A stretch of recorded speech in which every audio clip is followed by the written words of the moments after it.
सबसे पहले आप लोगों को ये बात बताना चाहिए कि बैलेंस्ड न्यूट्रिशन होती क्या है या बैलेंस्ड राशन क्या होता है। उस पशु को अपना शरीर बनाए रखने के लिए कैसी न्यूट्रिशन चाहिए, दूध किस किस चीज़ से बना होता है।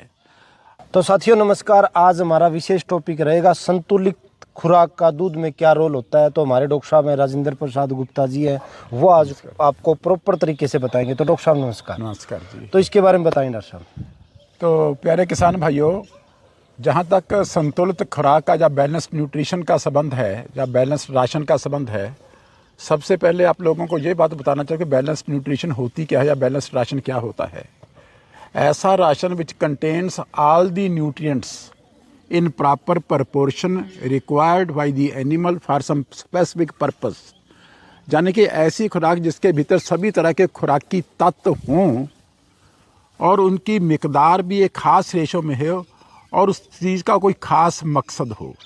फॉर एग्ज़ाम्पल आप लोगों को थोड़ा सा बताना चाहता हूँ, जैसे आप लोगों के पास एक छोटी बछड़ी है और अगर हम बछड़ी को न्यूट्रिशन देंगे, बैलेंस न्यूट्रिशन देंगे, तो किस काम के लिए देंगे? केवल उसकी ग्रोथ के लिए दी जाती है जब तक वो हीट में नहीं आती। तो उसके लिए क्या होगा? Balance nutrition for growing animals. इसी तरह अगर पशु नए दूध हो जाता है और अगर नए दूध होने के पहले जब तक वो दूध नहीं देता, तो that is called balance nutrition for maintenance the body of the animal. उस पशु को अपना शरीर बनाए रखने के लिए कैसी न्यूट्रिशन चाहिए। फिर उसके बाद अगर पशु वो प्रेग्नेंट हो जाता है और प्रेगनेंसी के बाद राशन उसको किस लिए चाहिए? बैलेंस न्यूट्रिशन उसके अपने शरीर को मेंटेन करने के लिए और उसके भीतर जो बच्चा पल रहा है उस बच्चे के विकास के लिए जो खुराक चाहिए, that is called balance nutrition for the maintenance of the body as well as for development of that baby which is जो उसके भीतर पल रही है।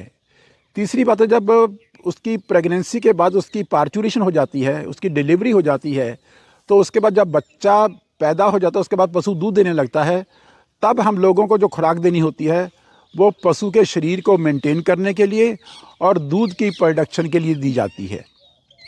तो इसलिए जब हम लोग किसी भी चीज़ के लिए बैलेंस न्यूट्रिशन बताते हैं या बनाते हैं, तो उसमें हम लोगों को ये मकसद तय करना पड़ता है कि हम लोगों को खुराक किस लिए बनानी है।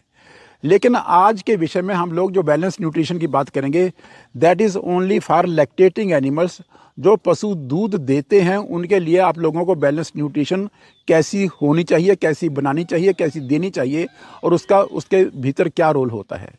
सबसे पहले किसान भाइयों को ये बताना चाहता हूँ कि जब हम बैलेंस न्यूट्रिशन की बात करते हैं दूध वाले पशुओं के लिए, तो दूध की बेसिक कंपोजिशन होती क्या है, दूध किस किस चीज़ से बना होता है। आप सभी किसान भाइयों को पता है कि दूध की जो कंपोजिशन है उसके भीतर ये फैट्स होते हैं, प्रोटीन्स होते हैं, फिर उसके कार्बोहाइड्रेट्स होते हैं इन दी फॉर्म ऑफ लैक्टोस, फिर उसके बाद कुछ मिनरल्स होते हैं, कुछ विटामिन्स होते हैं और उसके साथ में पानी की परसेंटेज होती है। इन सभी 6 चीज़ों को हम लोग न्यूट्रिएंट्स बोलते हैं या खुराकी तत्व बोलते हैं। अगर जितना पशु दूध देता है उस दूध के भीतर जितने खुराकी तत्व निकलते हैं, अगर उतने सारे खुराकी तत्व हम लोग उस पशु की खुराक में डालेंगे, तो that will be balanced nutrition for that lactating animal. और इसको हम लोग कैसे बनाते हैं, कैसे समझाते हैं, उसके लिए फॉर एग्ज़ाम्पल आप लोगों को मेंटेनेंस राशन बनाना है। पशु को, मान लो कि एक पशु है, उसका बॉडी वेट 500 किलो है और वो आप लोगों को 20 लीटर दूध दे रहा है। तो हम लोगों को किस तरह का राशन बनाना है? पहले उसके शरीर को मेंटेन करने के लिए 500 किलो के लिए कितना राशन चाहिए और नंबर 2 20 लीटर दूध प्रोडक्शन के लिए कितना राशन चाहिए। अगर 500 किलो शरीर के भार की बात करेंगे, क्योंकि जो मेंटेनेंस राशन है वो पशु के भार के मुताबिक होता है। 400 किलो के लिए हम लोगों को 2 किलो खुराक देनी पड़ती है और 500 किलो दूध के लिए हम लोगों को 500 किलो शरीर के मेंटेनेंस के लिए हम लोगों को 2.5 किलो खुराक देनी पड़ती है। इस तरह अगर 20 लीटर पशु दूध दे रहा है तो हर 2.5 लीटर के लिए हम लोगों को 1 किलो खुराक देनी पड़ती है। यानी कि 20 लीटर दूध के लिए हम लोगों को 8 किलो खुराक देनी पड़ेगी और 2.5 किलो खुराक उसके शरीर को मेंटेन करने के लिए देनी पड़ेगी। तो टोटल आप लोगों को कितनी खुराक देनी पड़ेगी? 10.5 किलो। अगर आप लोग उसको 10.5 किलो खुराक दोगे तो वो आपको पूरा 20 लीटर दूध देगा और उसके शरीर की प्रॉपर मेंटेनेंस भी चलती रहेगी। लेकिन अगर आपने इससे कम खुराक दी तो खुराक के भीतर जितने न्यूट्रिएंट्स उस पशु की प्रोडक्शन के लिए चाहिए, अगर उसको उतने नहीं मिले तो नेचुरली उसकी दूध की प्रोडक्शन उसकी क्षमता के मुताबिक हमेशा कम हो जाएगी। लेकिन जब भी हम लोग ये फीड बनाते हैं, इस फीड के भीतर हम लोग क्या कुछ डाला जाता है, पहले हम लोग इसके ग्रेन्स डालते हैं, फिर इसके बाद कुछ केक्स डाले जाते हैं, फिर इसके बाद ब्रांड्स और चूरी डाली जाती है। लेकिन इसके साथ साथ चौथी चीज़ हम लोग डालते हैं, जब मोलेसेस डालते हैं या चीनी का कोई ना कोई सोर्स डाला जाता है। लेकिन उसके बाद हम लोग जब पशु को ज़्यादा खुराक देते हैं, जिनके दूध की प्रोडक्शन ज़्यादा होती है, तो उसमें हम लोगों को बफर भी साथ में ऐड करना पड़ता है।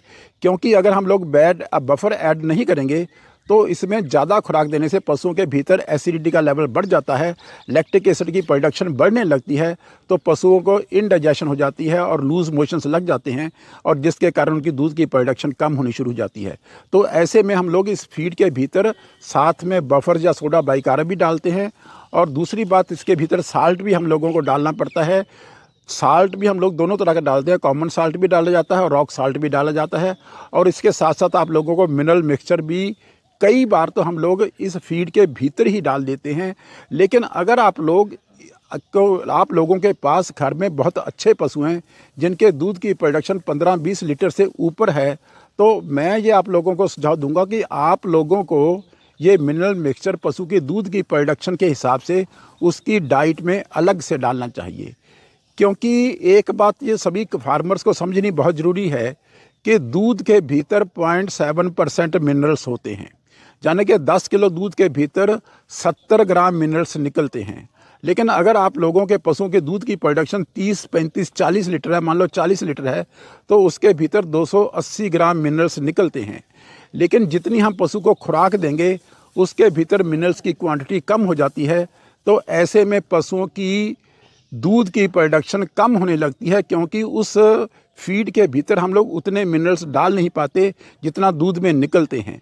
तो ऐसे में अगर दूध की प्रोडक्शन कम होनी शुरू हो जाती है तो हम लोगों को क्या चाहिए, दूध की प्रोडक्शन को मेंटेन करने के लिए 40 लीटर के दूध के लिए खुराक के भीतर खुराक का ज़रूरी हिस्सा मान के उसको मिनरल मिक्सचर अलग से रेगुलर उसको डालते रहना चाहिए।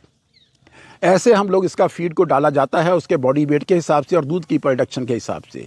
लेकिन अगर आप लोग फीड के साथ साथ पशु को हरा पट्ठा भी डाल रहे हो, चाहे in the form of green powders हो, चाहे ये ग्रीन पाउडर की जगह साइलेज आप लोग डाल रहे हो, जितनी टोटल फीड बनती है उसका मेंटेनेंस राशन प्लस उसका दूध की प्रोडक्शन के लिए जो टोटल राशन बनता है, उस राशन से हर 10 किलो साइलेज के लिए या हर 10 किलो हरे चारे के लिए आप लोग 1 किलो फीड उसमें कम कर सकते हो। फॉर एग्ज़ाम्पल, अगर आपका गाय है आपके पास, वो आपको 20 लीटर दूध दे रही है, तो उसके लिए आपको 8 केजी उसको कंसनट्रेट फीड चाहिए, 2.5 किलो उसके शरीर के लिए चाहिए, टोटल उसकी फीड होगी 10.5 किलो। लेकिन अगर आप लोग उसको 40 किलो हरा चारा दे रहे हो दोनों टाइमों में, तो 4 किलो फीड कम हो जाएगी।